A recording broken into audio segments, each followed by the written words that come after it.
Bon, je suis le père de deux enfants qui vivent dans la commune, mais par ailleurs mon métier c'est chercheur en économie. Notamment je m'intéresse aux problèmes d'environnement, mais le plus souvent à grande échelle. Pourquoi? Parce qu'à petite échelle, les solutions on les connaît le plus souvent depuis longtemps. Et finalement, l'engagement politique local, c'est le moyen de veiller à ce qu'on les mette en œuvre, dans le fond, que ce soit en matière de transport, d'urbanisme, d'organisation de la vie dans la commune, et notamment auprès des plus jeunes ou des plus âgés. Il y a des tas de solutions pratiques qu'on connaît et il suffit d'un peu d'ambition pour la ville pour pouvoir les mettre en œuvre ici et maintenant. Alors, j'ai été enseignante à l'école maternelle Rose de France pendant de longues années et j'ai toujours accordé une importance certaine à l'écologie et surtout vis-à-vis des jeunes enfants parce que je trouve que c'est important pour eux d'apprendre à devenir citoyens et de veiller à respecter la terre qu'on leur a léguée et qu'ils légueront aussi. Donc c'est important pour eux d'avoir une éducation basée sur des petites cultures, style créer des petits jardins, sur une éducation basée sur l'éducation à l'environnement. Et je crois que c'est important aussi que dans les cantines soient servis des repas bio pour les sensibiliser et en même temps pour permettre donc aux terres agricoles de prospérer dans le bon sens du terme.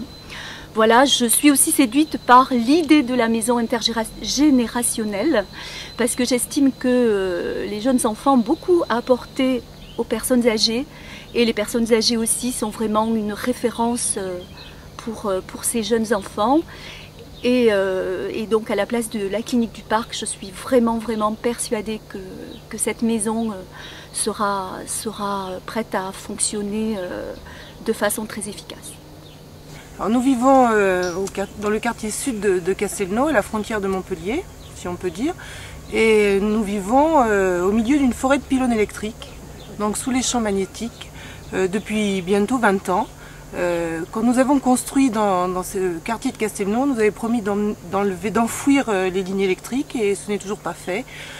Sachant que les normes françaises sont beaucoup plus élevées que les normes internationales, nous pensons que nous avons mis nos enfants en danger et qu'il est temps de réagir face à tous ces champs magnétiques qui nous entourent. Bon, bien, la clinique du Parc nous pose un gros souci au centre-ville parce qu'elle induit une circulation très importante. Les habitants de la rue Millecombe sont défavorisés par cette circulation. Ça crée des nuisances impossibles. Ça nous empêche la piétonisation du centre-ville. Ça gâche les berges du Lez. Et d'autre part, le parking qui est au bord du Lez est une véritable verrue. Nous proposons donc que la clinique soit déplacée près du lycée Pompidou et qu'à la place, on construise des maisons de retraite qui seront très bien pour les personnes âgées qui pourront venir faire travailler les commerçants du centre-ville. Voilà, moi je suis le père de 3 enfants qui sont scolarisés à Castelnau et ce que je souhaite avant tout c'est que la ville dans laquelle j'habite et dans laquelle ils vont habiter pendant de nombreuses années réussisse son passage dans le 21e siècle et que les politiques publiques menées donc au niveau de l'agglomération et au niveau de la ville de Castelnau nous assurent un environnement durable le plus longtemps possible. Et je suis particulièrement intéressé par les questions de biodiversité. Et nous avons donc dans la ville la chance d'avoir le Chabot du Lez, qui fait partie du patrimoine mondial de l'humanité. Et je pense que la ville devrait protéger ce patrimoine. Voilà, et donc c'est pour ça que je viens sur cette liste pour porter ce message. Eh bien, je voudrais parler des jardins méditerranéens. Nous avons la chance de vivre dans une région qui a un climat très ensoleillé, mais où il faut économiser l'eau.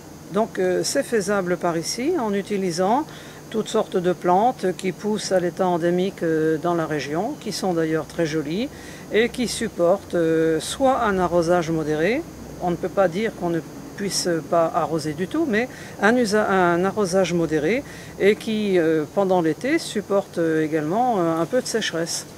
C'est assez facile d'en faire le choix, il y a des jardineries qui les proposent, on peut les trouver dans la garrigue, on peut remplacer le gazon qui n'a pas lieu d'être dans notre région par toutes sortes de couvre-sols qui sont très jolis, qui sont rustiques, qui résistent à la sécheresse. On peut également utiliser des paillages pour le sol tels que de l'écorce de pin, du schiste rouge des Cévennes, toutes sortes de choses qui embellissent la région, le sol, etc.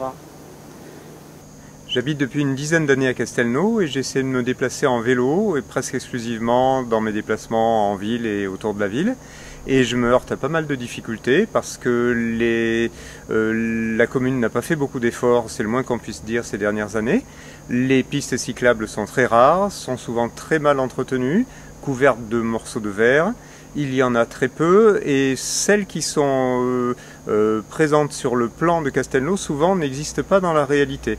Donc je trouve qu'il faudrait faire un très gros effort de ce côté-là pour créer de véritables pistes cyclables, entretenir celles qui existent, et ça nous permettrait de sortir du tout bagnole qu'on a actuellement avec toutes les nuisances que ça implique, le bruit, la pollution et le danger. Je pense qu'on a beaucoup d'efforts à faire dans ce domaine et que ça irait beaucoup mieux pour tout le monde.